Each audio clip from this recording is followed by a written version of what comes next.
Energy efficiency and insulation has become very politicised over the past few decades, and as a result of that, it's high on the agenda of any incoming government. The issue for the industry going forward is some idea on long-term policies. New administrations come in and have different ideas. So going forward, we advocate a fabric-first approach, which is basically to make sure that the existing building stock, which accounts for some 45% of the energy consumed in the UK, is taken care of, and that should be a policy initiative. Going forward, we see that Europe will have a greater impact on the requirements in the UK, and we would hope that initiatives coming from Europe help us to sell to the governments, whoever they may be, on the understanding we stay in Europe, that the best way forward for our industry is to make sure that energy efficiency and insulation in particular is high on the policy agenda. Improvements in regulations are always welcomed in a first step to improving regulations and improving building fabric.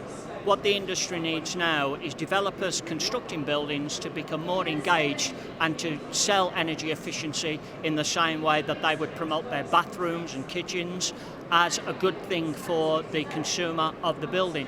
What is lacking at the moment is not so much the actual regulations themselves, but an understanding by the consumer of what he's buying in terms of energy efficiency and the fabric of his building. You will always have improvements in legislation to reduce carbon emissions, but what needs to happen going forward, and to get this high on the agenda of the designer and fabric first, is for a scheme to be put in place whereby developers are encouraged to actually market effectively the energy performance ratings of their particular dwellings. If that can be achieved with the push of the building regulations and a pull strategy by these developers, then fabric first will become high on the agenda for developers going forward. The Energy Union package could have some significant benefits for the UK and for the BRUFMA members. It's a sea change in as much as for the first time ever the EU has recognised energy efficiency and energy saving as a fuel source in its own right. So that is a significant change in policy that hopefully will influence policy thinking in the UK.